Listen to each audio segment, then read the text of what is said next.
The Gaming Commission of Ghana has cautioned all who shield foreigners in running illegal gaming operations in the country to desist from the act or face full rigors of the law.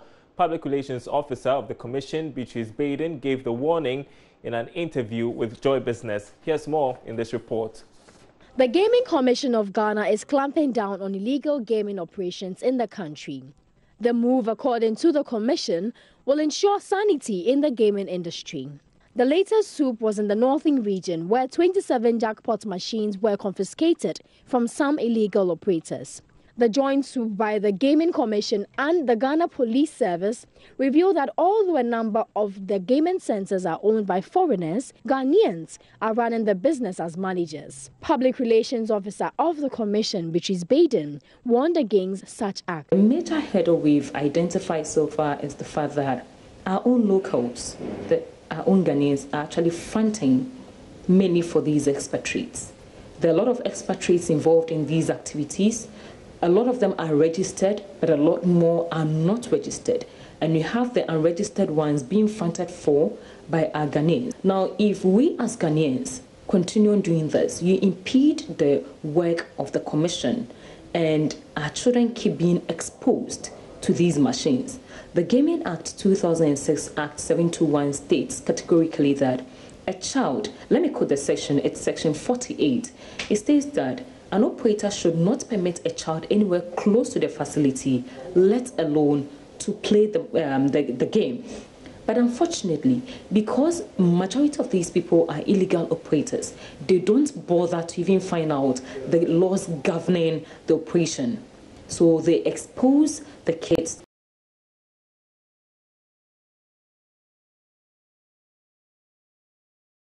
Haphazardly. But because they are unaware of these laws, they don't even bother to find out more about this. They just place the machines in open places where children easily get access to. And for us as a commission, we will not rest until we bring sanity into the industry. She advised Ghanaians who intend to do business on behalf of foreign investors to contact the Commission before engaging with them. For us as a commission, we are entreating the public. If anybody approaches you to partner them in running any game of chance, kindly check with the Gaming Commission of Ghana. Contact us. We have a toll-free line. Just call us on that, and find out, at least take the pain of finding out if they are licensed to operate before you partner them.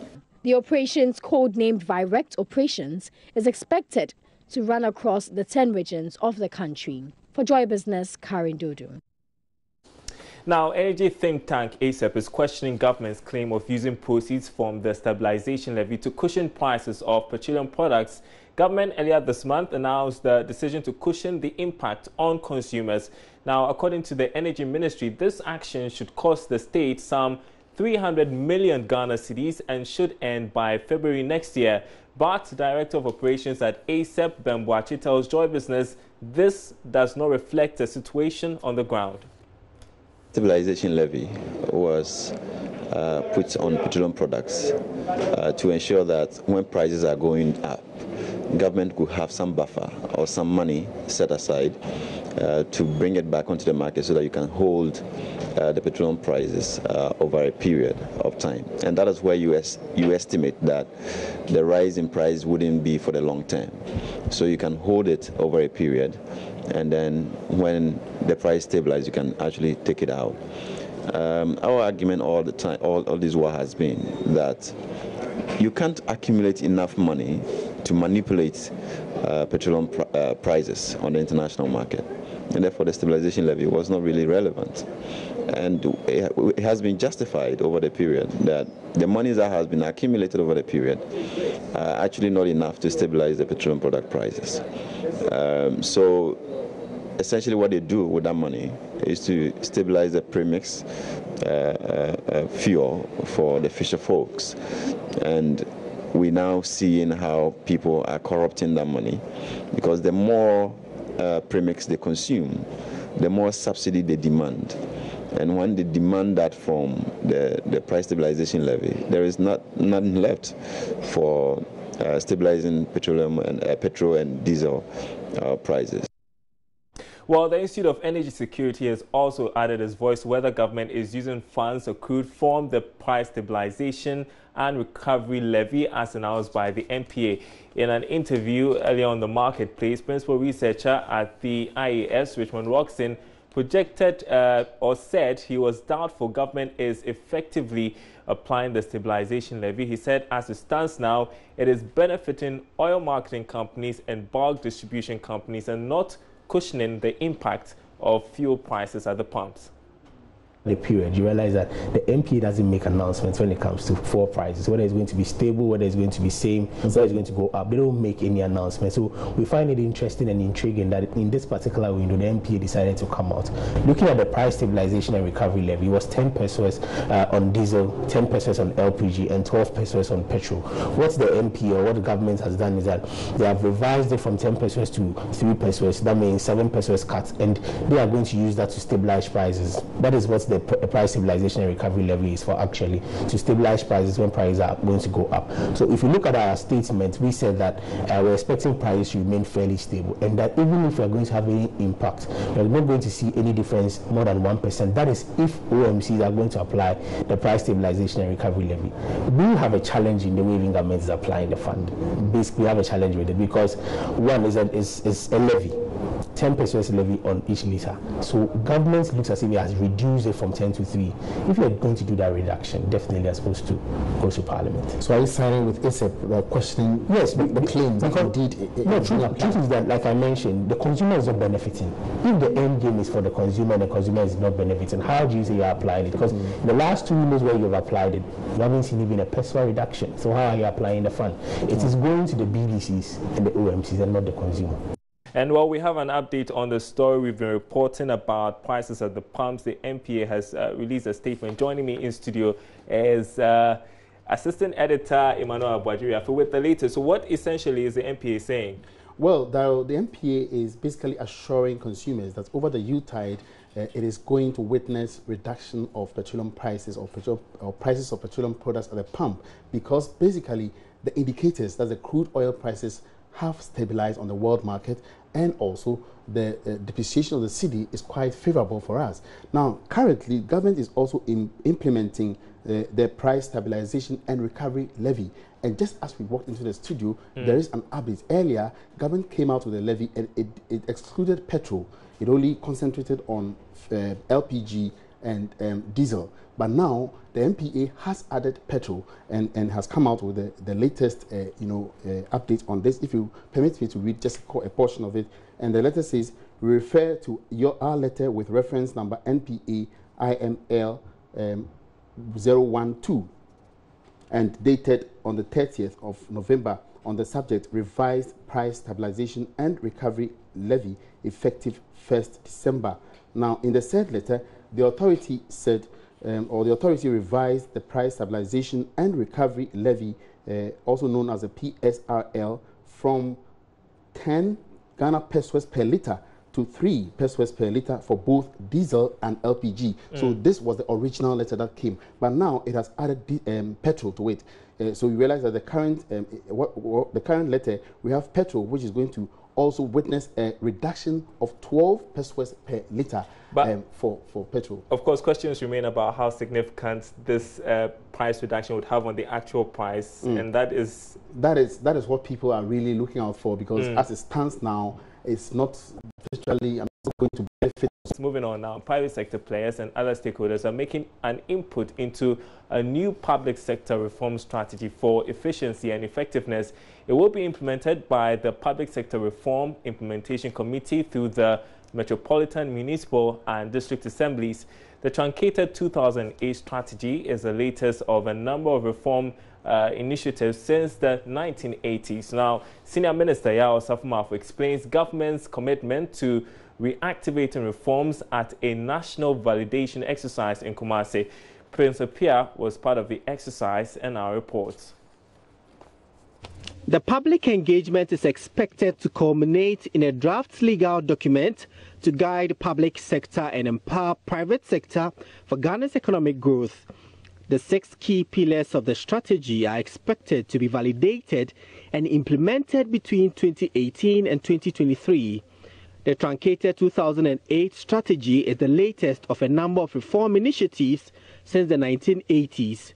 Senior Minister Yao Safumafo explains government's commitment to reactivating reforms at a national validation exercise in Kumasi. The fact that you've done it before does not mean that you cannot improve upon what you did before. We are seeking to improve on the whole system. But we've done public sector reform since 1983 under the World Bank, under the IMF, and everybody. Luckily for us, our development partners are interested to help us, to show us the best practices in other countries, so that I don't sit only in Ghana and imagine what is a good practice. You can go to other countries to see what is a good practice. Chief Executive of Public Sector Reforms, Thomas Kusibuafo, explains anticipated gains for private sector. The government's major objective is to ensure private sector development in order to bring about growth, development, and job creation. If that is the case, then sincerely, we must ensure that the private sector succeeds. And how would they succeed? When you don't have efficient public sector system, a public sector system that is not sensitive and responsive to the needs of the private sector. And this is what we want to come up with, a document that would be the guideline. Because, for instance, somebody wants a service from a public sector and he doesn't know even where to go. All this is we need to we need a citizen charter so that you get to the establishments and everybody knows what that establishment does. Meanwhile, businessman Akwesi Adey, also known as Odike, says until the public sector is rid of partisan politics, no reforms will work. As long as the public sector appointment is not by merits, by the political players, it will be extremely difficult for the public sector to deliver their services as expected by the ordinary citizens. Secondly, I am prescribing to the current government to consider setting up public-private sector court that will deal with public officials who misconduct themselves. Funding of $170 million is to be provided by government of Ghana with support from development partners. Prince Apia reporting. And we'll still stay in the Ashanti region, where stakeholders in local economic development in the Asokore-Mampo municipality are seeking to create job opportunities for the teeming unemployed youth in the area. Under the program dubbed Ideonomics, interest groups and individuals have been meeting to contribute ideas to support the program, which will equip over 500 youth in various skills to start their own businesses. Here's another report from Prince Apia. Under the program dubbed Ideonomics, interest groups and individuals have been meeting to contribute ideas to stimulate action. It served as an avenue for the youth to interrogate local government policies, initiatives and opportunities. A group known as No Business as Usual, which organized the session, will equip over 500 youth for business startups. Samuel Abuaje is hub manager. This municipality is home to migrant youth, and they seem to be limited in terms of job opportunities. So the project has two broad objectives. One has to do with the assembly, helping with local economic development. So in terms of revenue mobilization, budget tracking, accountability, effective collaboration with stakeholders. So the assembly, we are trying to create that relationship between stakeholders on the one hand and assembly on the other hand. Then the another objective is youth development. Among that is youth employment, which is very key, especially with regards to youth development, is training and events. So we intend training 500 youth to either get employed or become entrepreneurs in the 4-year period of the project. Then events, a lot of events to undertake, so that we'll be able to engage a lot more youth beyond the 500. Local government agencies in the Municipal Assembly are expected to factor ideas and concerns from the forum into their development planning activities. Collins Ohinijan is Municipal Planning Officer. So the most important thing is the youth coming out to tell us that these are the areas that they want to be developed, and the Assembly will support them accordingly. Again, Assembly is in collaboration with the NBU project, which is also going to train the youth or going to offer innovative skills to the youth. And if the youth give themselves to the program, at the end of the day, they'll be able to secure jobs or they'll be able to establish their own jobs. Participants of the forum span from various communities from the municipal assemblies. A participant, Zuberu Nazir, appealed to authorities to depoliticize such initiatives and opportunities. We, those who are interested and who will participate, are not getting the information. How do you get us informed about the opportunities that are available for us? So, in fact, they should really up their game by disseminating information to the right target groups so that we'll be able to come, listen to the information, make good use of the opportunity. The project was funded by the European Union with support from the SOS Children's Village and Asakore Mampo Municipal Assembly. Prince Apia reporting. In other news tonight, leading telecoms giant MTN Ghana is embarking on a project to connect over 15,000 households with reliable and affordable internet services. This follows the official launch of the network's fixed broadband services put together for families of all economic class. Here's more in this report. So the aim of the launch of the fixed broadband package by MTN Ghana forms part of moves by the private sector to come up with specific packages, innovative ones that to bridge the internet penetration gap in Ghana, which currently stands at below 40%. According to MTN Ghana, the launch of the new service aims at improving internet penetration in the country. General Manager of MTN Business, Samuel Edu, says MTN is aiming at creating a smart community in Ghana. Okay, MTN has spent so far about 70 million Ghana cedis, but we understand that it is part of what we need to give Ghanaians for Ghana to move into that digital age. And so you, as the Ghanaian, to come on the service, you need as low as 20 cedis. On his part, Deputy Minister of Communications George Ander says the move by MTN deepens government's resolve to improving efficiency in the country through fast-paced internet access. He says government will continue to partner private sector on the matter. Communications in any way possible to make this mutual dream become a vision and a reality. May I take this opportunity to wish you and yours a digital excellence and a smart and prosperous new year. The internet package can be accessed with as little as 20 cedis. Now, patrons of the just-ended Ghana May Street Fair have urged local entrepreneurs to improve upon quality of packaging to enable them become more competitive. They believe it would significantly boost patronage of made-in-Ghana products.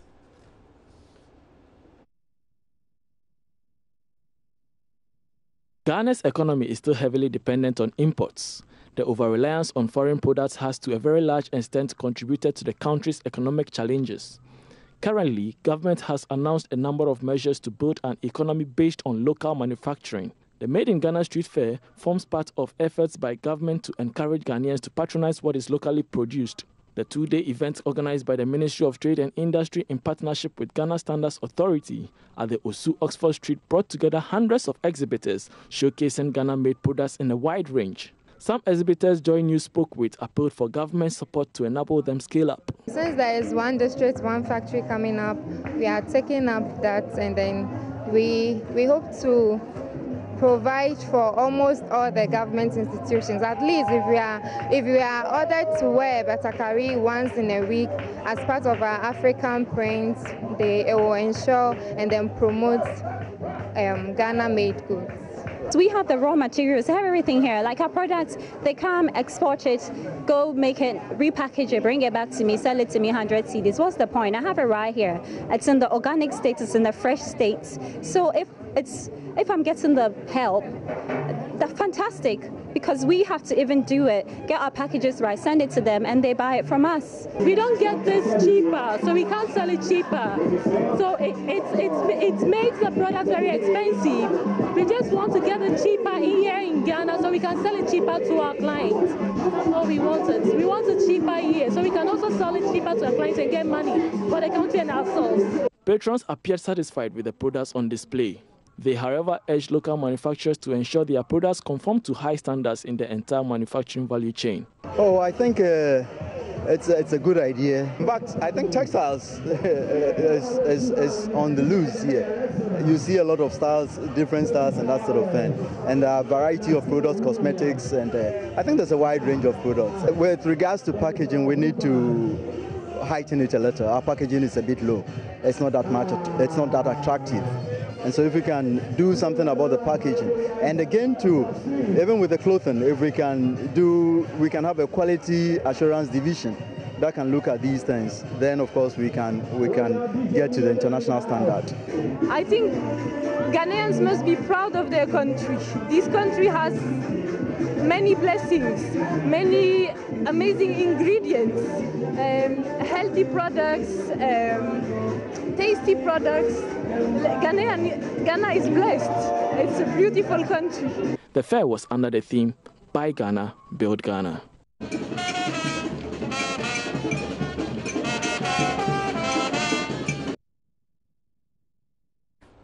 Well, moving on, and some players in the financial sector continue to express concern about recapitalization in the banking sector and how it is likely to lead to the collapse of many Ghanaian-owned banks.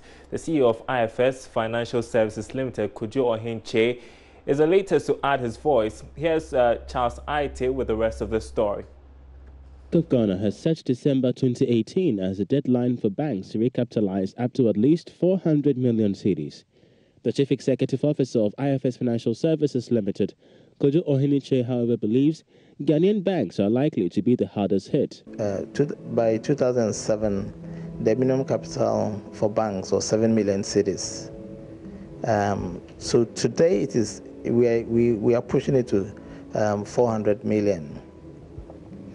7 million to 400 over a period of 10 years is really significant, and it creates a sense of pressure and instability, especially on indigenous businesses. The CEO of IFS Financial Services Limited was speaking to Joy Business at a Thanksgiving ceremony to mark the company's 10th anniversary, where he outlined some targets by the company in 2018. It's been exciting, obviously. We've enjoyed the opportunity of living our mission of growing people, growing businesses. We've helped businesses to grow. We've helped individuals to manage their finances well. And we believe we've contributed significantly to the economic development of our country. We've given lots of job opportunities to young people, young graduates, and we receive applications every time to do even more. And we are grateful to God for that. But obviously, as you would know from the industry, there are challenges within the industry as well, but we've managed it well, and we are happy with where we are today.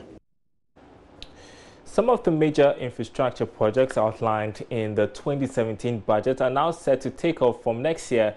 This follows the announcement by the Vice President, Dr. Mahmoud Bouhamia, that another key project, One Village, One Dam, would commence soon. There's more in the following report. Village One Dam is the second major economic program that the Vice President has indicated will start from next month and is aimed at supporting this administration's proposed economic transformation of the country. The first, which was announced last week, is the disbursement of the $1 million for every constituency, which would start from next year. This is aimed at supporting infrastructure projects at the local level.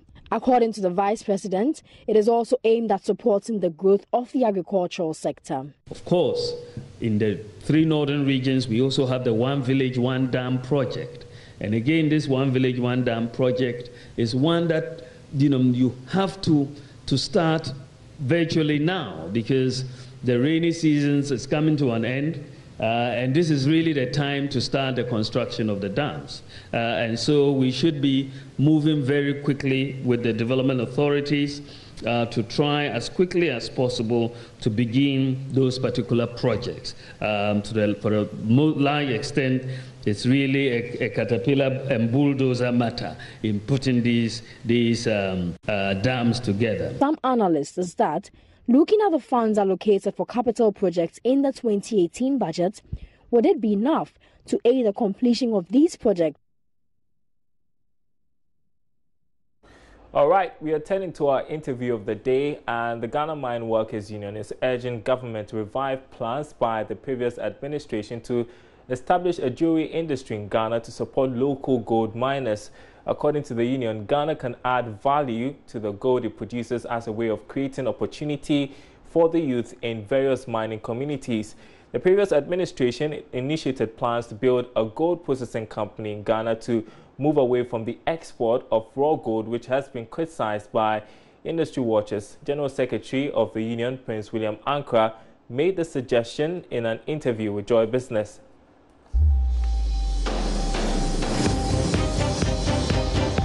Interview of the day. Where you can get all the jewelry shops here and there. Takwa could have one, Kumasi, the regional capital, because this is a gold nation. So it creates a buffer industry, in other words, secondary industry for the gold mining industry, where we have skill sets from the University of Science and Technology, because they do all these sort of competencies there, and also the middle range competencies here and there. And it's still to also allow people who want to do SMEs by getting several vendors and that kind of stuff here and there. So it's a whole great opportunity to make sure that we expand beyond the raw gold that we really send out there to go and sell. And that go alongside with all those the issue about the gold refinery. I mean, it's also created many other sort of openings for our nation, So in effect, we'll mine for many years, 100 years beyond. It's beyond a century, and we can't just do it in the old school way. So it's important that we begin to draw this issue up. In fact, the Mahama administration did mention in his second term how they intend approaching that in the sort of World Economic Forum in Doha. And we support the call that, look, whilst he's back, we're going to actualize it by getting a law passed that a fraction of the gold produced will stay here. Unfortunately, it didn't fess out. But look, this nation cannot keep wasting time. Especially in time, save now, approach, become urgent and imperative. And that's where we're coming from.